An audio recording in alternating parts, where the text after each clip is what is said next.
नमस्कार, अजय चतुर्वेदी। हिंदुस्तान की राजनीति का स्तर कितना नीचे जा सकता है, शायद हिंदुस्तान का आवाम इस बारे में कल्पना भी नहीं कर सकता है। ये दरिंदे, ये पतित लोग जो संसद से लेकर के विधानसभा, विधान परिषद और राज्यसभा तक पहुंच जा रहे हैं, किसी सदन के सदस्य नहीं हैं तो भी दर्जा प्राप्त मंत्री बन जाते हैं, लेकिन उनकी जुबान पर कोई नियंत्रण नहीं होता है। नीचे से लेकर के ऊपर तक, या हम कहें कि ऊपर से जो गंगा बह रही है, जो मैली गंगा बह रही है ऊपर से, शिखर से, ये उन लोगों की ही देन है कि आज इस देश में बच्चियों के साथ, महिलाओं के साथ, माताओं बहनों के साथ जो छेड़खानी हो रही है, जो जिस तरह से बलात्कार की घटनाएं बढ़ रही हैं, उसके लिए दोषी सत्ता है। जब राजनीति के शिखर पर बैठा हुआ कोई व्यक्ति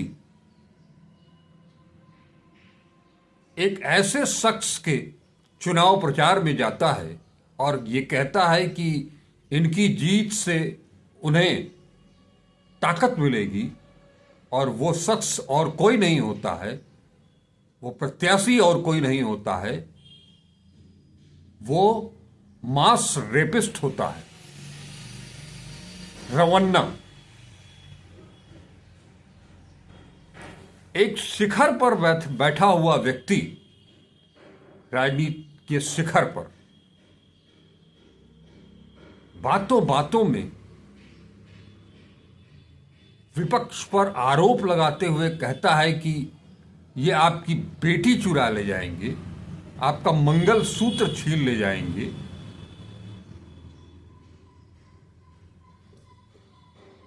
तो और वो किस हैसियत से दूसरे को मना करेगा, किस हैसियत से वो किसी को रोकेगा, जब खुद उसकी जुबान इतनी गंदी हो।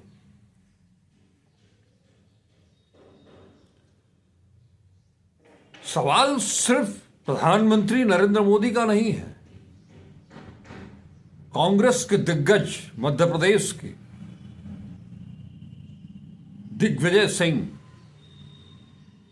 अपने ही सहयोगी को, अपनी ही कलीग को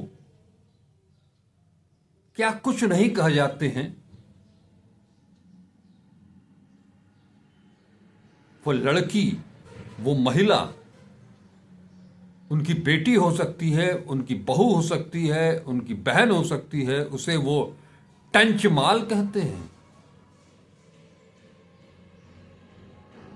एक बिहार में बैठे हुए हैं बुजुर्ग साथी राजनीति के, जो बिहार की राजनीति को संचालित करते रहते हैं।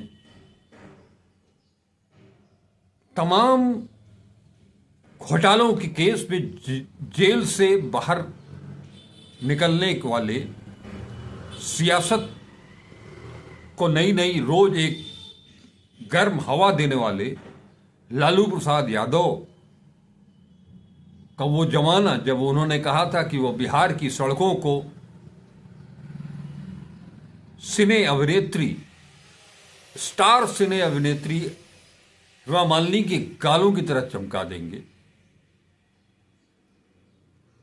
स्वर्गीय मुलायम सिंह यादव, आप सबको याद होगा, वो 2012 का निर्भया कांड, उन परिस्थितियों में भी मुलायम सिंह यादव ने कहा था कि लड़के हैं, लड़कों से गलतियां हो जाती हैं। ये कुछ ऐसे नाम मैंने आपको गिनाए जो कि राजनीति में का जो युवा है, जो राजनीति में आता है, आ रहा है, आने के लिए सोचता है, वो ऐसे लोगों को अपना आदर्श बनाता है। आज देश भर में जितनी लोकप्रियता प्रधानमंत्री नरेंद्र मोदी की है, तो वो क्या कहते हैं, मंच से क्या भाषण देते हैं, उसे अपना आदर्श बनाने वाला वो नया लड़का जो राजनीति में कदम रखने जा रहा है, उसे तो यही लगेगा कि प्रधानमंत्री अगर खुले मंच से एक बड़ी विशाल सभा को संबोधित करते हुए कह सकता है कि वो बेटी चुरा ले जाएंगे, आपका मंगलसूत्र छीन लेंगे, वो एक मास रेपिस्ट की जीत के लिए वोट मांगता है, तो एक लेशन क्या मिलेगा पब्लिक को और नई पौध को, राजनीति में आने वाली नई पौध को।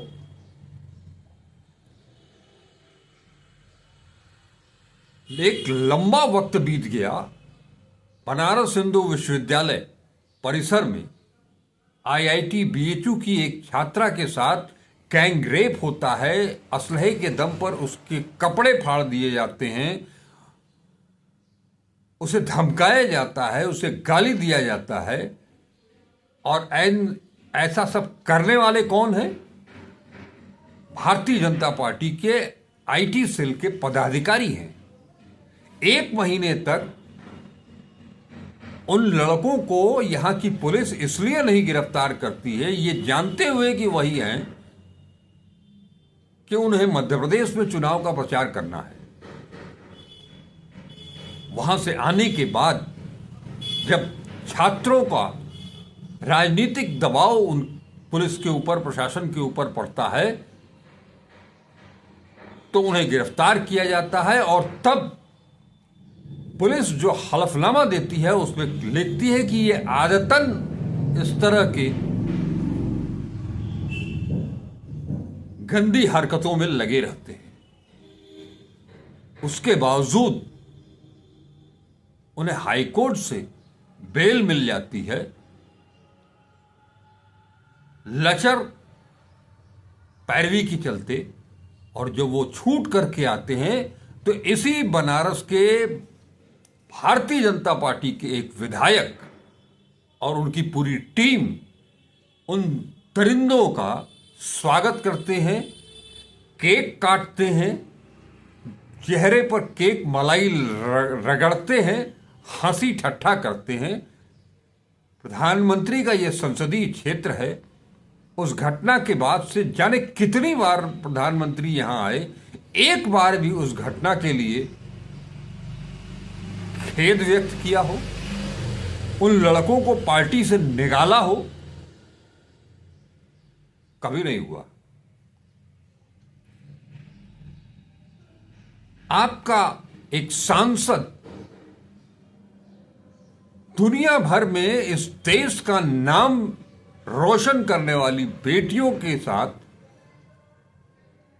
छेड़खानी करता है, उसके ऊपर यौन उत्पीड़न या आरोप लगता है, घिनौना आरोप, उसके खिलाफ एफआईआर तक दर्ज नहीं होती। एफआईआर दर्ज कराने के लिए उन महिला पहलवानों को सुप्रीम कोर्ट जाना पड़ता है। और वो इससे पहले वो जब धरना देने के लिए जंतर मंतर पर बैठती हैं, तो दिल्ली की पुलिस जो कि केंद्र सरकार के अधीन है, उन्हें घसीट करके बसों में भरती है। यही लोग जब कांग्रेस की पूर्व अध्यक्ष, पूर्व प्रधानमंत्री की बहू, पूर्व प्रधानमंत्री की पत्नी को क्या क्या नहीं कहते हैं। कांग्रेस की विधवा 50, यानी क्या मुझे याद भी नहीं है, 50 लाख की 50 करोड़ की कॉलगल, ये कौन कहता है? और ताजा तरीन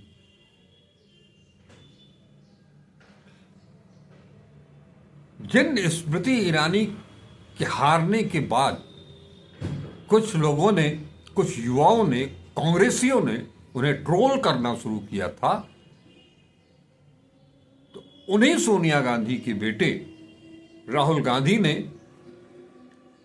डांटते हुए उन युवाओं को यह कहा था कि हार जीत लगी रहती है, लेकिन किसी महिला का अपमान नहीं करना चाहिए। है किसी भारतीय जनता पार्टी के किसी नेता में इस तरह की कुवत है? जैसा आदर्श आप पेश करोगे वैसे ही तो आपके अनुयायी आपकी नई पौध सीखेगी।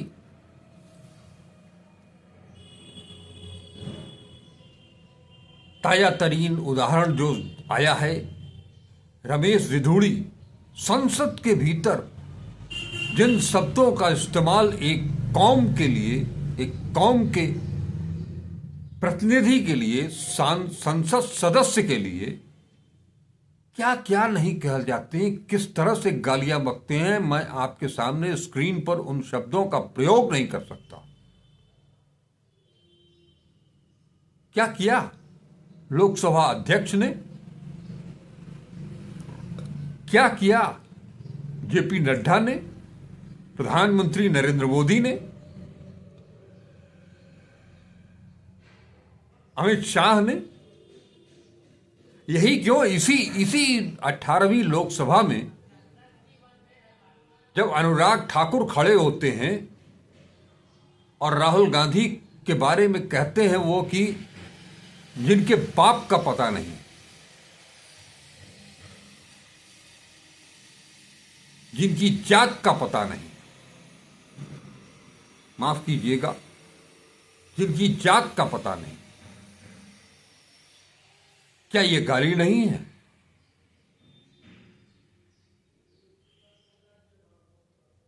और उसे प्रधानमंत्री ट्विटर पर शेयर करते हैं, एक्स पर।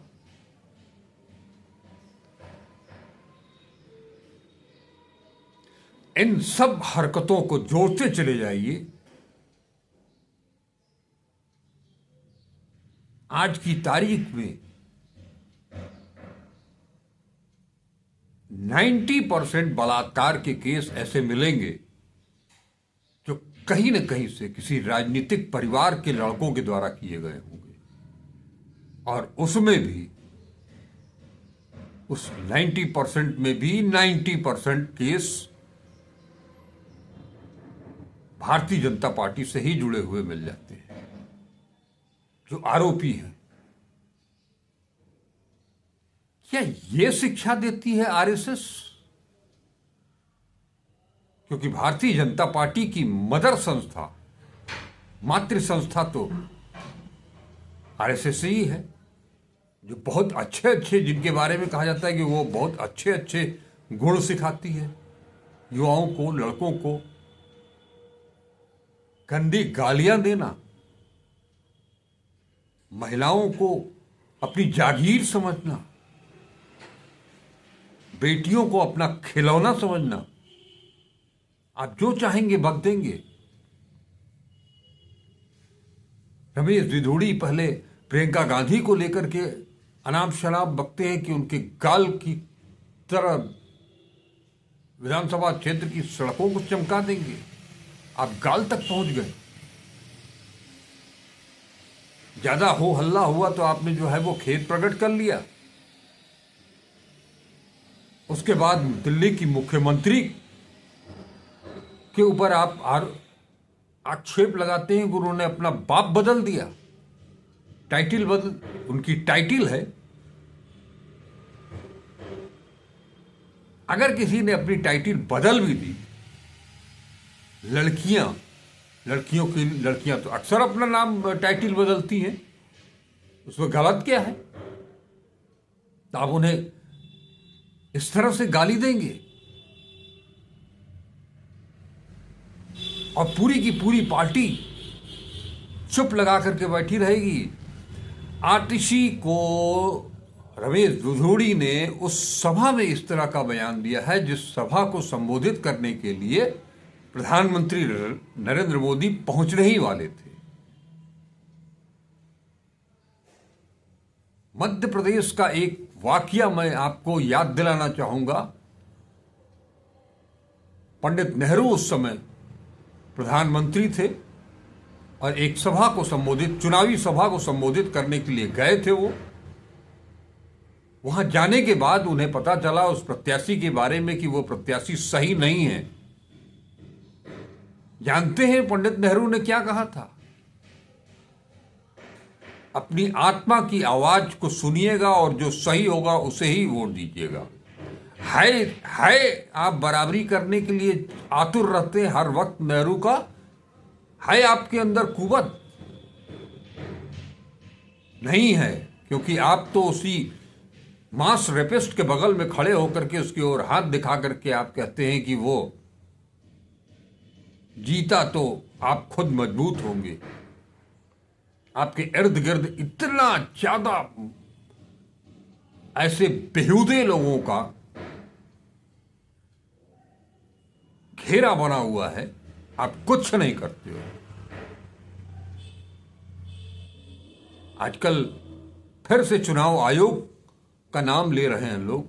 चुनाव आयोग जब प्रधानमंत्री के खिलाफ कुछ नहीं बोल सका, लोकसभा चुनाव में उन्हें नहीं रोक सका, आपत्तियों के बावजूद कांग्रेस ने बाकायदे आपत्ति दर्ज कराई थी, तो रमेश रिधुड़ी इन सब चीजों से उनका चुनाव आयोग का कोई मतलब ही नहीं है। चुनाव आयोग को संविधान ने जितनी ताकत दी है उसका गलत फायदा उठाते हुए, और मैं तो ये कहूंगा कि चुनाव आयोग की गरिमा को गिरा दिया है, उसे नष्ट कर दिया गया है। प्रधानमंत्री जब कहते हैं, रक्षा मंत्री राजनाथ सिंह जब कहते हैं कि आजकल ये फैशन हो गया है, इन के लोग संविधान जेब में रख करके चलते हैं, सारी की सारी संवैधानिक संस्थाओं को जो लोग जेब में रख करके चलते हैं, उन्होंने इस देश की फिजा को इतना गंदा कर दिया है। नारी वंदन की बात करते हैं, बेटी बचाओ बेटी पढ़ाओ की बात करते हैं, सब गलत नारा है। लड़कियों को, महिलाओं को रुपए बांट करके उनका वोट खरीदने की कोशिश की जाती है, ठीक वैसे ही जैसे कि चुनाव के अंतिम क्षणों में मर्दों को, युवाओं को, लड़कों को दारू बेच करके, खिला करके, पिला करके जो है वो वोट खरीदने की कोशिश की जाती है। इस गंदी राजनीति को जितनी जल्द से जल्द हो उसको रोकना और बंद करना पड़ेगा, और इसके लिए पूरी जनता को सड़क पर उतरना पड़ेगा। ऐसे लोगों को उनकी पार्टी के लोग या संवैधानिक पदों पर बैठे हुए लोग कुछ नहीं करेंगे।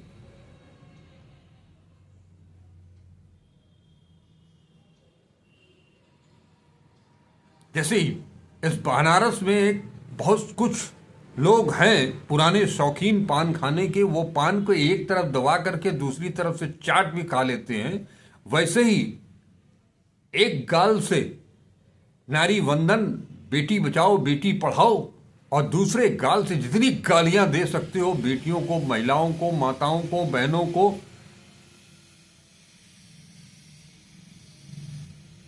देते रहो आप। हम कुछ नहीं करेंगे, वो देवी हैं, हम उनकी पूजा करते हैं। ये सब बेवकूफ बनाने की ढंग के तरीके हैं। किसी को देवी बना दो, किसी की पूजा करने लगो, और आपकी आंख में क्या है, आपकी सोच में क्या है, आपके विचार में क्या है, आपका कर्तव्य क्या है, इन सब को भूल करके मौका मिला नहीं कि चढ़ बैठते हो, आप गाली गलौज पर उतर आते हो। ये पूजा पाठ और देवी बताने का जो ढोंग है उसे बंद करना पड़ेगा। वो आपके बराबर हैं और बराबरी का दर्जा उन्हें मिलना चाहिए। ये जो पितृसत्तात्मक सोच है उसे जितनी जल्दी उखाड़ फेंकने की जरूरत है, लेकिन आप ऐसा करेंगे नहीं, क्योंकि आप ऐसा चाहते नहीं हैं। आप उनको सम्मान देने की बात आपकी झूठी है, सरासर झूठी है। वो पार्टी चाहे जो भी हो।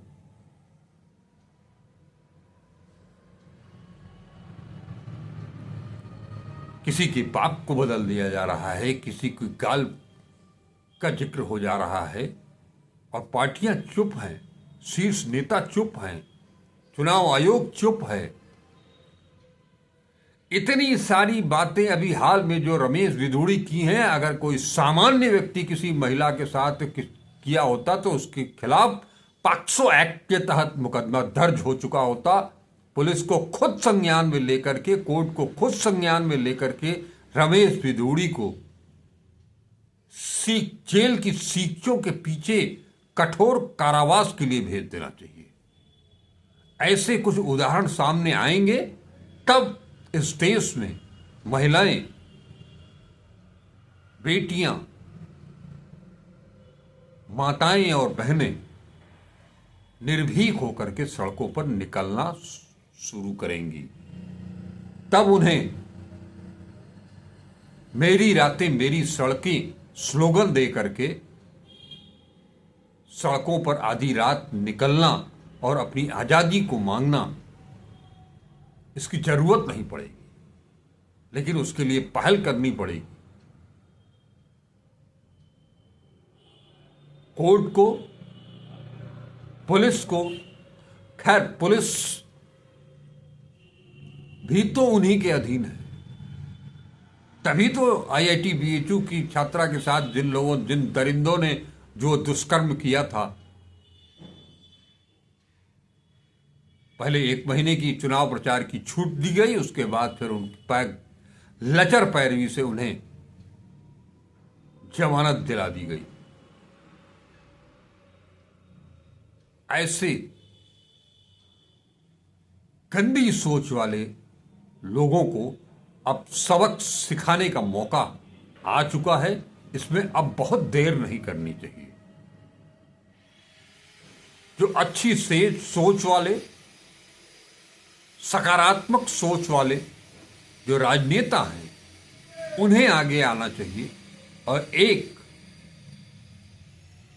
इस मुद्दे पर पूरे देश भर में एक आंदोलन छेड़ना चाहिए, राजनीतिक आंदोलन, सामाजिक बहिष्कार का आंदोलन। और फिलहाल तो जिस विधानसभा क्षेत्र से विधूड़ी मैदान में उतरे हैं, उनकी जमानत जब्त हो जानी चाहिए। अन्यथा इसके अलावा एक ही तरीका है कि बीजेपी उनका टिकट काटे और उन्हें दंड ये कह करके काटे कि इस कारण काट रहे हैं। एक लंबी फहरिस्त हो गई उनकी, एक तो नहीं।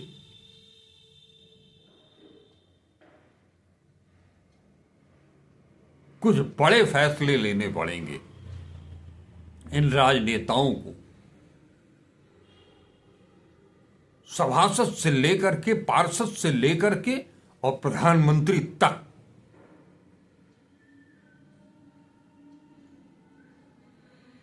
सबको ये सोचना पड़ेगा, आप अपना वजूद बचाने के लिए कुछ तो शर्म हया आपके अंदर अगर बची हो तो ऐसे घिनौने लोगों से किनारा कसे, उन्हें दंडित करवाएं। नमस्कार, अजय चतुर्वेदी।